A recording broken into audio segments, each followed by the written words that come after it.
Here we go. What is God's will for us if we're going to do his will? It says in the Bible 7 times or 6 times what God's will is. 2 Peter 3:9, God is not willing that any should perish, but that all should come to the knowledge of the truth.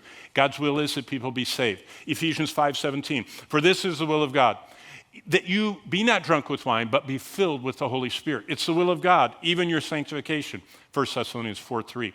And it says, it is God's will that we be submissive to every ordinance of man for the Lord's sake, that we be submissive. 1 Peter 4:19, that you be willing to suffer for Christ. In other words, stand up and for Christ and have the professor make fun of you. That's suffering. And finally, in everything give thanks, 1 Thessalonians 5:18.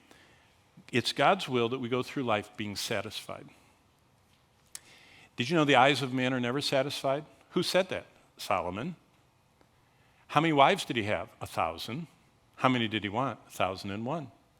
1,002. See, he's never satisfied. He was the richest man in the world. What did he want? More. God says it's his will that we learn at your age and long before my age to be satisfied. God's will is very simple. Following God's plan is simple. We belong to Jesus, and everything is either pleasing to him or not. You don't have to know a lot to live the Christian life. That's 1 Thessalonians 4. That's what Paul taught the early church. He said, didn't I teach you how you ought to please God? Even a child looks at their parents, and their parent goes, and they know that's not pleasing to them, or the parent goes like this, and that means it's pleasing to them. That's how simple the Christian life is, pleasing God.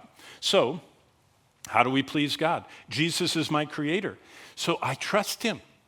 Isaiah 46, I have upheld you from your birth. I carried you from the womb, God says. Even to your old age, your gray hairs, I'm going to carry you. I made you. I will bear you. I will carry you. I will deliver you. That's the promise of the Creator.